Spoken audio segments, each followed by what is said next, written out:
추수 감사절을 맞이해서 한 해 동안 우리에게 베풀어신 그 주님의 은혜에 진심으로 감사하기를 원합니다. 특별히 코로나 팬데믹 가운데서도 저희들을 지켜주시고 여기까지 인도하신 에베네셀의 하나님께 감사와 영광을 올려드립니다.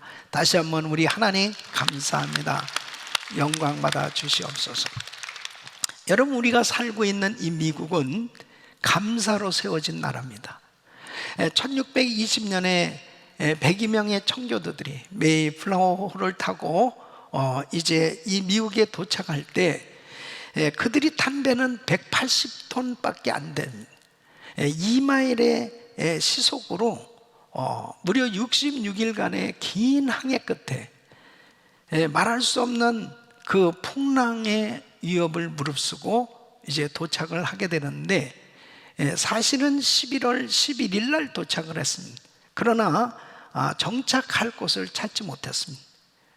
그러다가 12월 21일 날 프리머스 지역에 정착을 하면서 그들은 정말 하나님 앞에 환호성을 지으면서 감사의 기도를 올렸습니다. 그러나 겨울을 지나는 것은 쉽지 않았습니다. 먹을 양식도 떨어지고 너무너무 힘든 그런 혹한을 지나면서 그 다음 해에 50명밖에 살지 못했습니다. 그 어려운 가운데서 인디언의 도움을 받아서 첫 해 농사를 지어서 하나님 앞에 감사의 예배를 드립니다.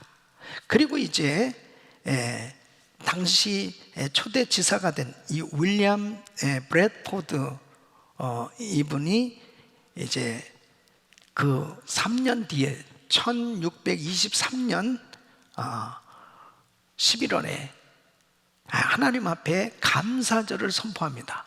그러면서 그는 이렇게 선포를 했습니다. 높으신 하나님께서 금년에 넘치는 수확을 주셨다. 인디언의 도움으로 밀, 옥수수, 채소를 농사, 숲에서 사냥하고 바다에서 생선을 넉넉히 얻도록 축복하셨다. 야만인의 습격에서 지켜주시고 여러 질병에서 건져주셨다. 그 무엇보다도 우리들의 양심에 따라 자유로운 예배를 드릴 수 있게 되었다.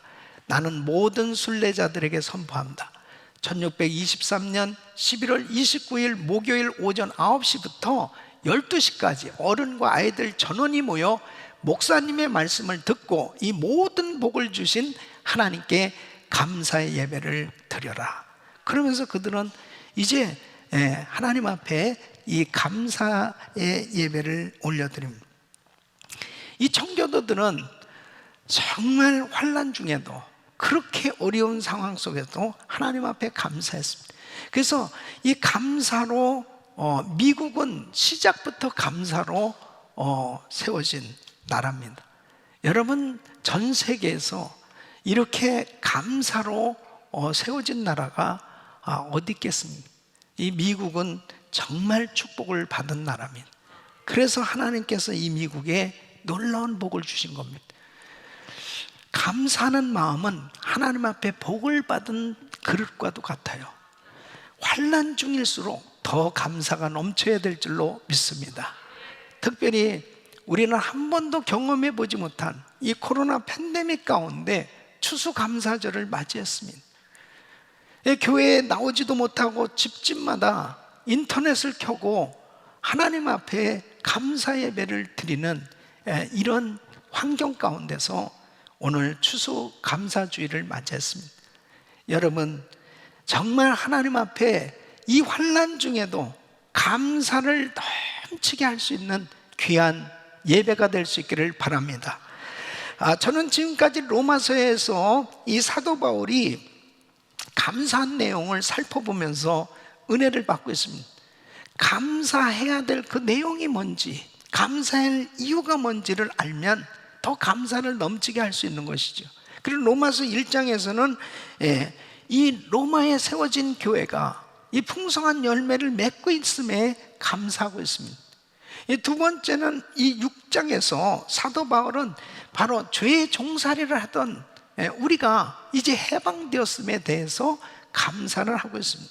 세 번째는 바로 하나님은 육신의 정욕에 빠져서 죄의 정죄 가운데 살 수밖에 없는 우리에게 성령을 보내주셔서 이제 생명의 성령의 법으로 승리할 수 있게 된 것에 대해서 감사하고 있습니다. 이제 오늘 네 번째로, 오늘 이 14장에서는 사도 바울은 창조주 되신 하나님의 은혜에 감사하고 있습니다. 오늘 이 본문 말씀을 보면은 이 음식과 절기를 지키는 것에 대한 내용인데요, 특별히 이 로마 교인들은 당시 어려운 문제가 생겼습니다. 그건 뭐냐면은 우상에게 드려진 이 고기를 먹어야 되냐 말아야 될 거냐 하는 이런 이슈가 있었습니다. 믿음이 있는 사람들은 믿음으로 먹으면 된다, 괜찮다. 믿음이 연약한 사람들은, 이 유대인의 이 율법의 영향을 받은 사람들일수록 그 마음 가운데 불편함이 상당했습니다. 그런 가운데서 중요한 것이 뭐냐? 그 사람 마음의 중심에 감사가 있느냐? 그러니까 먹는 이 음식을 먹는 사람 그 중심에 믿음으로 하나님께서 주신 것에 대해서 감사하면 모든 식물은 다 하나님이 주신 것이기 때문에 선하기에 먹어도 된다는 거죠.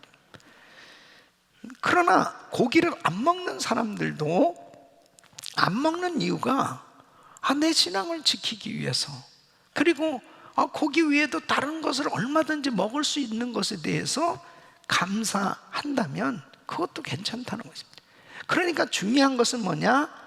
내가 하는 것이 주를 위한 것이냐. 그래서 오늘 이 본문을 보면은 6절 말씀 보면, 나를 중히 여기는 자도 주를 위하여 중히 여겨 먹는 자도 주를 위하여 먹으니 이는 하나님께 감사하며 먹지 않는 자도 주를 위하여 먹지 아니하며 하나님께 감사하느니라. 우리가 예수를 믿으면요, 달라지는 것이 뭐냐면 꼭 음식을 먹을 때 기도를 하게 되잖아요. 기도하게 되는데 예수 믿기 전에는 뭐 음식을 놓고 기도를 하지 않죠. 감사하는 그런 시간이 없죠. 근데 예수 믿고 난 다음에 달라진 것은 그렇게 음식에 대해서 감사하게 되는. 근데 우리 예수님도 그러셨습니다. 오병이어를 가지고 하늘을 우러러 감사하셨고, 또 최후의 만찬 때, 유월절 식사 때도 이 떡을 가지시고 감사하시고 잔을 드시고 감사하시고, 이것은 바로 우리에게 선물로 주신 이 음식에 대해서 감사해야 될 것을 언급하고 계신 거예요. 근데 여러분, 오늘 저는 이 말씀을 통해서 하나님이 주신 것에 대한 것을 깨달으면 사람들이 감사할 수 있잖아요. 근데 우리의 감사를 받으시는 분은 창조주 되시는 하나님이시다. 바로 그 하나님께서 우리에게 어떤 은혜를 주셨는지를 깨달으면 더 감사가 넘칠 수 있는 겁니다. 특별히 추수감사절을 맞이해서 정말 창조주 되신 하나님께서 우리에게 어떤 은혜를 주셨을까 하는 것을 살펴보면서 여러분 마음에 더한 감사가 넘칠 수 있기를 예수 이름으로 축원합니다. 그 첫째는 우리에게 생명을 주신 은혜에 감사해야 합니다. 여러분, 하나님은 천지 만물을 창조하시고 모든 만물에 생명을 주셨습니다. 그래서 창세기 1장에 보면은 천지 만물을 창조하실 때 첫째 날 빛을 창조하셨습니다. 그리고 낮과 밤을 만드셨죠. 둘째 날은 궁창을 만들어 주셨습니다. 셋째 날은 이 육지와 육지의 식물 바다를 만드셨습니다. 넷째 날은 해와 달과 별을 만드셨습니다. 다섯째 날은 이 하늘에 사는 이 새, 그리고 바다에 사는 이 생물 어류를 만들어 주셨고, 여섯째 날은 바로 육지에 사는 동물과 인간, 이 사람을 만드셨습니다. 여러분, 하나님께서 이렇게 천지 만물을 창조해 주신 것은 하나님의 사랑과 인자하심의 표현이었습니다. 그래서 시편 136편 5절로 9절 보면, 지혜로 하늘을 지으신 이에게 감사하라, 그 인자하심이 영원하미로다. 땅을 물 위에 펴신 이에게 감사하라. 그 인자하심이 영원함이로다. 큰 빛들을 지으신 이에게 감사하라. 그 인자하심이 영원함이로다. 해로 낮을 주관케 하신 이에게 감사하라. 그 인자하심이 영원함이로다. 달과 별들로 밤을 주관케 하신 이에게 감사하라. 그 인자하심이 영원함이로다. 하나님께서 이렇게 하나님의 사랑과 인자하심으로 이 만물들을 창조하시는 가운데 여섯째 날 특별히 인간을 만드셨습니다. 근데 인간은 특별하게 만드셨습니다. 하나님의 형상대로, 하나님의 모양대로 인간을 만드신 거예요. 그 하나님을 닮은 존재로 하나님과 교제할 수 있도록 만들어 주신 겁니다. 그래서 창세기 2장 7절에 보면 여호와 하나님이 흙으로 사람을 지으시고 생기를 그 코에 불어넣으시니 사람이 생명이 된지라. 그래서 생기, 하나님의 영을 불어넣어 주셨습니다. 오직 인간만 하나님의 영이 있어요. 그 하나님의 영은 생명입니다. 이 생명을 받은 것에 대해서 감사하시기 바랍니다. 하나님께서 인간을 창조하신 것은요, 이것은 하나님의 작품이에요. 가장 보배롭고 존귀한 존재로 하나님 만들어 주신 겁니다. 그래서 시편 139편 13절로 14절 보면 주께서 내 장부를 지으시며 나의 모태에서 나를 조직하셨나이다. 내가 주께 감사하오면 나를 지으심이 신묘 막측하심이라. 주의 행사가 기함을 내 영혼이 자라나이다. 하나님께서 만들어 주신 것이 신묘 막측합니다. 우리 교인들도요, 이렇게 보면은 어쩌면 그렇게 다 다르게 생겼습니다. 너무 신기한 거예요. 똑같은 사람 한 명도 없습니다. 다 다른, 하나님께서 한 사람 한 사람 작품을 만들어 주신 거예요. 얼마나 내가 보배롭고 존귀한 존재. 특별히 생명은 소중한 거예요. 하나님께로부터 받은 이 생명이 얼마나 이 보배로운지, 이 생명을 귀하게 여기는 것은 하나님께 감사하는 삶이 되어질 때만 가능한 거예요. 내게 생명 주신 하나님 감사합니다. 여러분, 하나님을 섬기지 못할 때, 하나님을 경외하지 못할 때, 하나님의 말씀을 떠날 때 사람들은 생명을 귀하게 여기지 않습니다.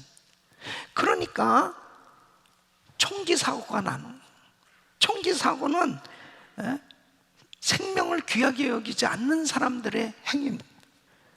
사람을 함부로 죽이는 것. 또 뿐만 아니라 자살도 역시 마찬가지예요.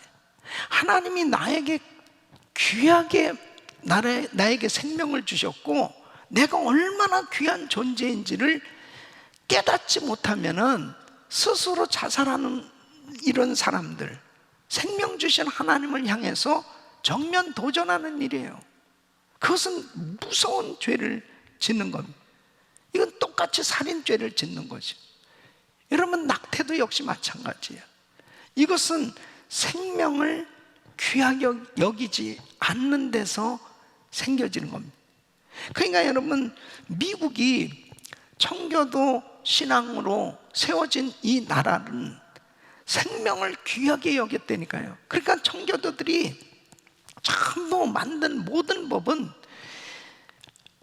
모든 백성들이 안전하고 평안하게 살아갈 수 있도록 생명을 보호하기 위한 이런 법들이었습니다.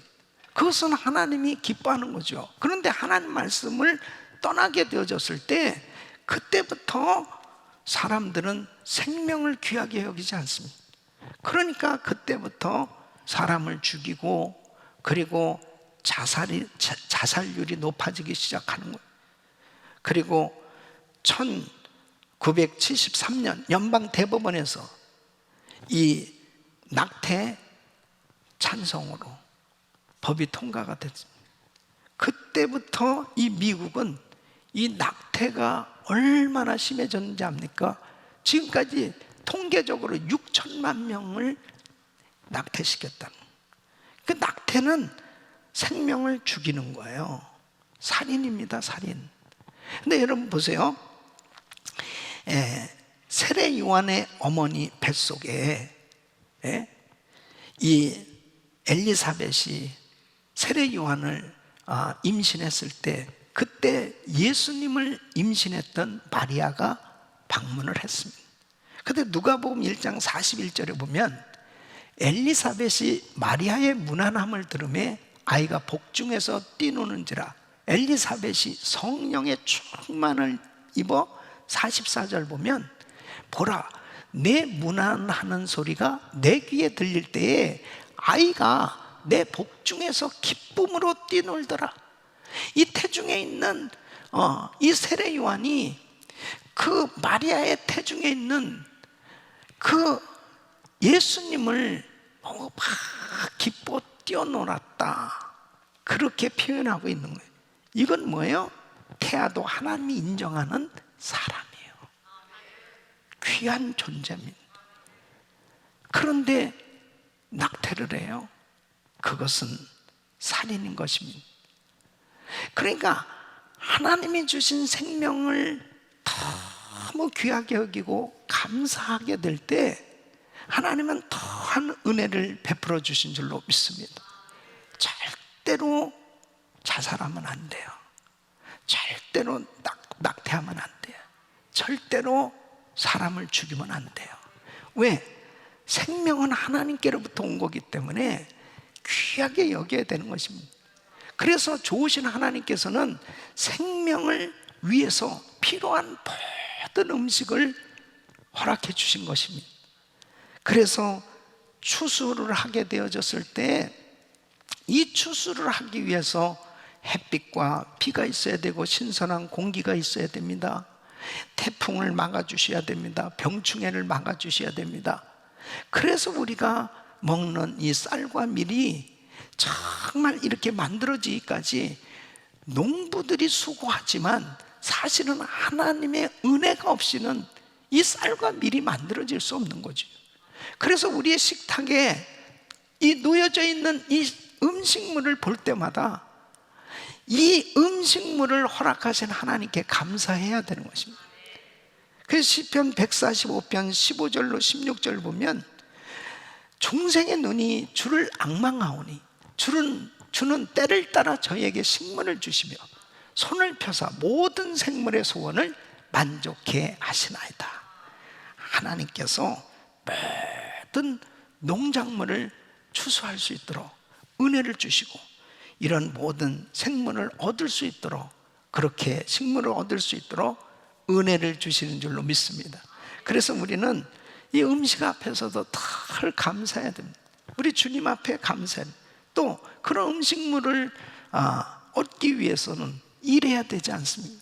우리의 일터가 있는 것이 감사하고 일할 수 있다는 게 감사한 거예요.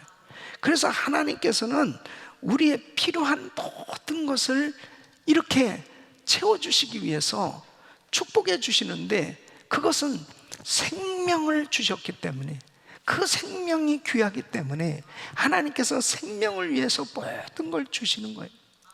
여러분, 이스라엘 백성들에게 절기를 허락해 주셨습니다. 이 절기 가운데 첫 번째 추수해가지고 첫 열매를 얻게 되었을 때 그 첫 열매를 드리는 거예요. 이게 초실절입니다. 이 초실절은 하나님 정말 햇빛을 주시고 비를 주시고 모든 것을, 농사를 지켜주셔서 이렇게 첫 열매를 거두게 됐습니다. 감사합니다. 그리고 77절 오순절은 이제 그 추수한 모든 수확을 한 후에 하나님 앞에 감사하는 거예요. 그리고 수장절, 이 장막절은 바로 이제 추수한 모든 것들을 다 저장한 후에 하나님 앞에 감사하는. 그러니까 이스라엘 백성들은 모든 이러한 추수한 것들에 대해서 늘 감사하며 살도록, 이 감사하며 살도록 한다는 게 뭐예요? 하나님의 은혜를 잊지 않도록 하기 위해서. 생명을 주신 하나님 감사합니다. 그리고 유월절을 지키게 한 것, 바로 네가 산 것은 애굽에서 종살이하고 살았었는데 하나님의 은혜로 애굽에서 구원해 주셨다는 거예요. 그래서 생명을 주신 하나님께 감사하도록 그렇게 절기를 허락해 주신 것입니다. 특별히 우리는 코로나 팬데믹 가운데 추수감사주의를 이렇게 드리고 있습니다. 정말 이 미국의 말도 안 되는 이 확진자 수, 그리고 말도 안 되는 이 코로나 팬데믹으로 인한 사망자 수, 이런 상황 속에서 하나님 앞에 추수감사주의를 드릴 수 있게 된 것은 생명을 주신 하나님께 감사하는 이런 시간이 되어야 합니다. 하나님 앞에 정말 생명을 주신 것에 대해서 감사할 때 우리는 더 자신을 귀하게 여길 뿐 아니라 다른 사람의 생명을 귀하게 여기고 존중하면서 그렇게 감사하며 살 수 있는 것입니다. 두 번째는 바로 세상을 정복하고 다스릴 권세와 능력을 주신 하나님께 감사해야 하는 것입니다. 여러분, 하나님께서 사람에게 생명을 주셨어요. 그리고 이 땅을 다스리도록 권세와 능력을 주셨습니다. 그래서 창세기 1장 28절 보면 하나님이 그들에게 복을 주시며 그들에게 이르시되 생육하고 번성하여 땅에 충만하라, 땅을 정복하라, 바다의 고기와 공중의 새와 땅에 움직이는 모든 생물을 다스리라 하시니라. 그래서 아담의 후손들이 세상에 퍼져나가면서 바로 땅을 정복하고 문화와 문명을 이루며 살아가도록 그렇게 축복을 해 주십니다. 그래서 창세기 4장 20절로 22절 보면은 아담은 야발을 낳았으니 그는 장막에 거하여 육축치는 자의 조상이 되었고 그 아우의 이름은 유발이니 그는 수금과 퉁소를 잡는 모든 자의 조상이 되었으며 실라는 두발가인을 낳았으니 그는 동철로 각양 날카로운 기계를 만드는 자요 두발가인의 누이는 나아맛이었더라 그랬습니다. 그래서 야발은 목축의 조상이 됩니다. 또 이 유발은 악기들, 이 음악을 발명한 거예요. 그리고 두발가인은 이 철제 도구를 발명을 합니다. 그래서 이제 하나님께서 이렇게 이 문화 명령을 통해서 하나님께서 생명을 주시고 그리고 이 땅에 살아가는 동안 이 편리하게 살아갈 수 있도록 계속해서 이 문화와 문명이 발달하도록 그렇게 은혜를 베풀어 주시는 겁니다. 그래서 이제 전기가 발명되죠. 또 수도라든지 통신, 의술 뭐 이런 것들이 계속해서 개발되고 계속 발전되기 시작합니다. 그러면서 여러분 비행기가 이렇게 만들어진 건 이건 뭐 보통 감사할 일이 아니에요. 특히 정말 선교지 다니는 저로서는 정말 얼마나 감사합니다. 여러분 1903년 게리코를 타고 우리 한인들이 처음으로 이 하와이 호놀룰루에 도착했거든요. 그 인천 제물포 항에서부터 이 호놀룰루까지 얼마나 걸렸는지 알아요? 3주가 걸렸어요. 3주. 3주도 뭐 빠르다고도 볼 수 있죠. 근데 인천에서 LA 공항까지 얼마나 걸립니까? 비행기 타면은 12시간이면 그냥 도착하는 거예요. 비행기가 만일 개발이 안 되고 발명이 안 되고 이렇게 배 타고 다녔으면 제가 선교지 갈 때마다 자 이제 내일 브라질 간다 그러면 다음 달에 뵙겠습니다 뭐 이랬을 거예요. 얼마나 불편합니다. 지금 이제 막 4차 혁명 시대에 지금 4차 산업혁명 시대에 지금 접하고 있는 거예요. 인터넷이 초고속으로 전 세계에 연결이 되는 겁니다. 인공지능에 의한 이 자동화가 이루어져서 이제는 그냥 막 앞으로는 사람이 할 일들이 거의 없어도 자연스럽게 자동차도 그냥 자율주행으로 사람들 없이 예, 그냥 어디까지 데려다 줘라 찍으면 그냥 가고 막 이런 일들이 생겨진 게 될 거 아니에요. 지금들 이제 뭐 계속 시험 주행을 하면서 여러 가지 사고가 나고 있어요. 그러니까 지금은 절대 그런 차를 사면 안 돼. 그러니까 많이 죽고 난 다음에 나중에 잘 안전하면 그때 하면. 근데 여러분 참 이게 코로나 팬데믹 가운데 어떻습니까?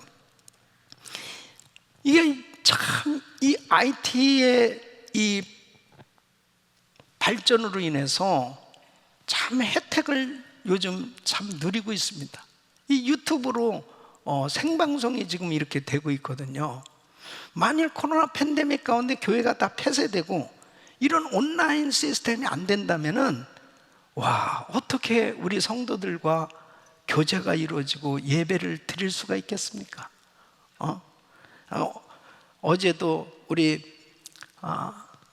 이렇게 이제 전도 폭발 졸업식 하는데 진짜 오랜만에 우리 성도들 만난 거예요. 그러니까 저는 우리 성도님들은 저를 매일같이 이렇게 인터넷으로 보니까 제 얼굴을 그냥 매일같이 보는 거예요. 그러니까 목사님이 살이 빠졌다 쪘다 뭐 다 다른 건데, 근데 저는 우리 성도들을 못 보잖아요. 거의 막 9개월 이상 못 보다가 딱 보는 순간에 어디서 많이 본 사람이 와, 눈물이 그냥 핑 도나요. 그냥 가서 그냥 그냥 안아주고 싶은 그런 마음으로 지금 이런 시대를 지금 우리가 살고 있거든요. 전혀 생각해보지도 못했던 이런 일들을 지금 겪고 있습니다. 그런 가운데서 그래도 이렇게 온라인으로 예배도 드리고요, 그리고 전도 폭발도 온라인으로 하면서 8개국의 선교사님들이 선교지에서 참여했다는, 이게 얼마나 감사한 일입니다.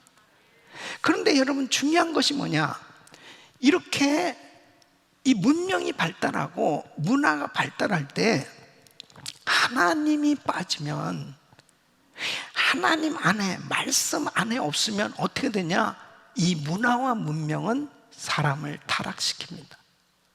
급속히 타락시킵니다. 그러면서 결국 하나님이 아닌 다른 것을 숭배하는 우상 숭배를 하게 되는 거예요. 그러니까 지금 전 세계는 하나님이 빠져버린 가운데 4차 혁명, 산업혁명 시대에 들어가면 갈수록 세상은 점점 타락해져 가게 되는 것입니다. 이때 우리 예수 믿는 사람들의 사명은 이런 모든 문화와 문명이 하나님의 영광을 위해서 쓰임을 받아야 되는 거예요. 우리가 할 수 있는 모든 것들을 가지고 복음을 위한 수단으로 사용해야 되는 것입니다. 저는 긍정적인 면에서 볼 때는 우리 교회들의 사명, 우리 성도들의 사명이 복음 전하는 데 있는데, 지금 미전도 종족 지역에 복음이 들어가기가 참 어렵지 않습니까? 그런데 요즘요, 이 아프리카 지역에도 웬만한 곳에서는 다 이 인터넷을 사용하는 거예요. 그러니까 이제 점점 인터넷이 발달하면 할수록 전 세계가 다 이 초고속으로 통신망이 연결되어질 때 복음은 더 급속히 전해질 수 있다는 거죠. 그렇다면은 세계 선교를 위해서 이런 모든 문명도 문화도 사용하여야 바로 하나님이 기뻐하시는 세계 선교 마무리가 이루어질 수 있는 줄로 믿습니다. 그러므로 중요한 것이 뭐냐, 하나님께서 우리에게 허락하신 이 귀한 이 문명과 문화, 이것을 하나님 앞에 감사해야 됩니다. 여러분, 특별히 이 코로나 팬데믹 가운데 우리가 지금 백신과 이 치료제를 기다리고 있습니다. 이 백신과 치료제도 결국 하나님께서 은혜를 주셔야 되는 거잖아요. 그래서 모든 것들이 다 하나님의 은혜로 하나님 앞에 감사를 올려드릴 때 하나님께 더 감사가 넘치는 삶으로 하나님은 은혜 주신 줄로 믿습니다.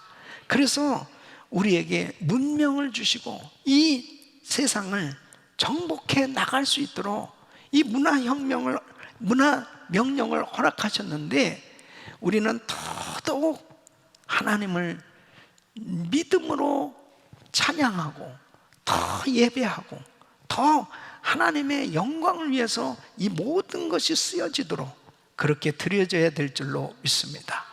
세 번째는 가정을 주신 은혜에 감사해야 합니다.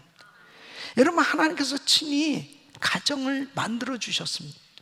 근데 이 가정을 만들어 주신 것은 남자와 여자를 창조하시고 아담과 하와를 창조하시고 이 부부를 창조하시고, 그리고 아담과 하와를 통해서 이제 자녀들을 낳게 하시고, 계속해서 이 후손들이 세워진 것은 인간을 세포 분열하듯 만드시질 않고 부부와 가족이라고 하는 제도 안에서 이렇게 태어나도록 하나님께서 허락해 주신 거예요. 그러니까 이 가정은 너무 귀한 것입니다. 그래서 여러분, 창세기 2장 18절 보면 여호와 하나님이 가라사대 사람의 독처하는 것이 좋지 못하니 내가 그를 위하여 돕는 배필을 지으리라 하신. 그러니까 가정은 서로 사랑하고, 그리고 그 가정 안에서 안식과 행복을 누릴 수 있는 그 소속감을 느낄 수 있도록 하나님께서 가정을 허락해 주신 거예요. 여러분, 이렇게 귀한 가정이 깨진다면은 이것은 행복이 깨지는 거예요. 그리고 이 사회는 말할 수 없는 재앙을 만나게 되는 겁니다.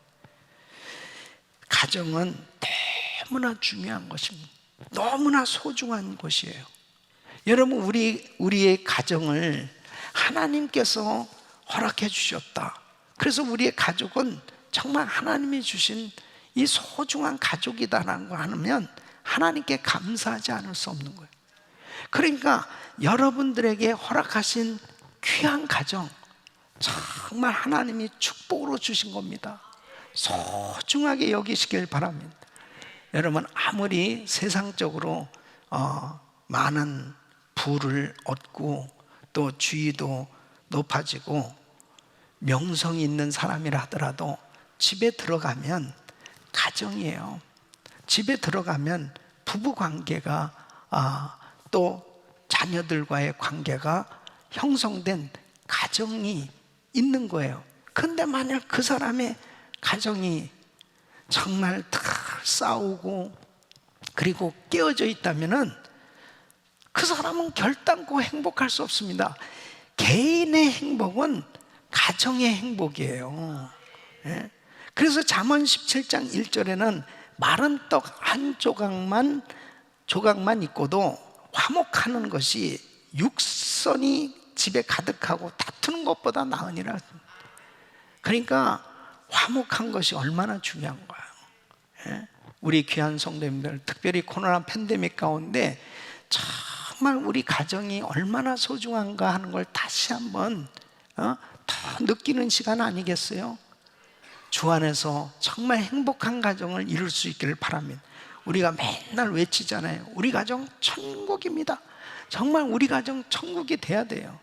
할렐루야. 그런데 왜 이렇게 많은 가정들이 깨어지고 있느냐 이거예요. 왜 우리가 사는 이 미국이 이렇게 좋은 나라임에도 불구하고 왜 이렇게 많은 가정들이 어렵고 우리 자녀들이 힘들고 어려운 그러한 삶이 되고 있느냐? 그것은 하나님 말씀에서 떠났기 때문에 주님 안에서 살아야 될 이 가족들이 주님을 떠날 때 문제가 되는 겁니다. 주님을 떠나게 되니까 어떤 일이 생겨져요? 이 동성결혼 같은 이런 일들이 생겨집니다. 예? 이 가정을 파괴하는 일이에요. 그러니까 2015년 6월 연방대법원에서 동성결혼 합법화가 이루어집니다. 이거 기가 막힌, 하나님께서 남자와 여자를 창조하시고 가정을 세워주셨는데 가정에 대한 이 정의가 완전히 무너져 버렸잖아요. 그러니까 성경 말씀에서 떠나는 그 순간부터 사탄의 공략에 잡히게 된 겁니다.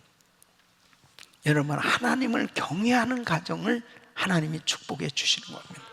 그래서 시편 128편 1절로 6절 보면 여호와를 경외하며 그도에 행하는 자마다 복이 있도다.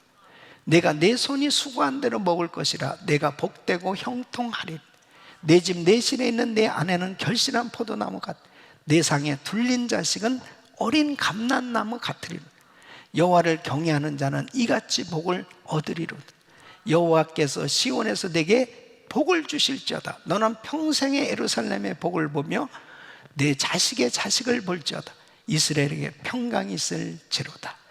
하나님을 경외하는 가정에 하나님께서 그의 모든 가정의 복을 부어주신다는 거예요. 이런 은혜가 우리 성도님들 가정에 임하기를 축원합니다. 여러분, 가정을 잘 지켜야 돼요. 특별히 우리 자녀들 정말 좋은 짝들을 만나서 가정을 이루어야 됩니다. 그리고 자녀들을 많이 낳아야 돼요. 저는 참 금년도에 이렇게 우리 가정을 생각하면 하나님께 참 영광을 돌리고 감사해요. 기쁜 소식은 우리 첫째 아들 우리 사무엘 목사 셋째 아이를 갖게 됐는데 쌍둥이를 가졌답니다. 그래서 우리 집안이나 저쪽 집안이나 쌍둥이가 없어요. 그런데 어떻게 쌍둥이를 가졌는데 아들과 딸을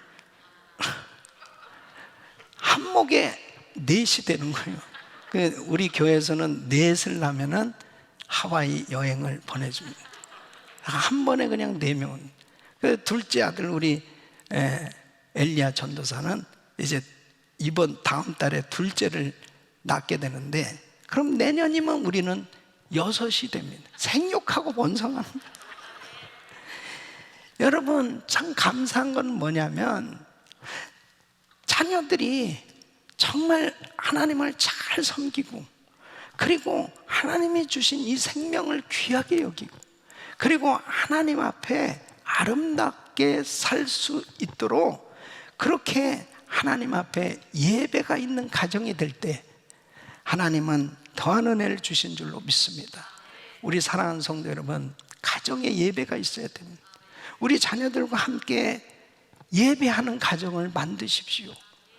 특히 바이블 타임 가지고 같은 범위를 가지고 읽고 우리 성도님들이 자녀들과 함께 기도하는 시간을 꼭 가지시길 바랍니다. 또한 하나님께서 교회를 허락해 주신 것에 감사하셔야 됩니다. 교회를 허락해 주신 게 얼마나 감사합니다. 이 코로나 팬데믹 가운데 참 우리 귀한 성도님들이요, 행복 나눔을 하고, 어제도 보니까 성찬식 준비들을 같이 하면서 서로 나누고 너무너무 아름다운 거예요. 요즘 장례를 만나면 참 힘들거든요. 그럴 때 서로 위로해주고 또 서로 격려해주고 서로 힘이 되어주고, 교회를 허락해 준 하나님, 목사님을 허락하신 하나님, 선교사님을 허락하신 하나님, 성도들을 허락하신 하나님께 감사하시길 바랍니다. 하나님께서 우리를 이 미국에 살게 해주신 거 감사하셔야 돼요. 마음껏 하나님 앞에 예배하고 이렇게 영광 돌릴 수 있는 게 이게 얼마나 감사해요. 예배하지 못하는 곳들도 있습니다. 하나님을 섬기지 못하게 하는 그런 곳도 있잖아요. 우리 사랑하는 성도 여러분, 정말 이 나라가 잘 돼야 됩니다. 그래서 세계 선교를 감당할 수 있는 이 미국이 되어야 합니다. 제2의 청교도로 세워져야 될 이유가 바로 여기 있습니다. 감사로 시작했고 감사하면서 살았고, 그렇기 때문에 하나님이 이 미국을 축복해 주셨는데, 다시 한번 이 코로나 팬데믹 가운데서 우리가 꼭 넘치도록 해야 될 것은 하나님께 감사하는 것입니다. 이 코로나 팬데믹 가운데 추수감사절을 맞이하신 귀한 성도 여러분, 여러분 마음에 생명을 주신 하나님께 감사하고, 그리고 이 문명과 이 모든 것들을 누릴 수 있도록 은혜 주신 하나님께 감사를, 가정을 주시고 교회를 주시고 이 나라를 허락해 주신 것을 감사하시면서 여러분 마음에 감사가 넘치시기를 예수 이름으로 축원합니다.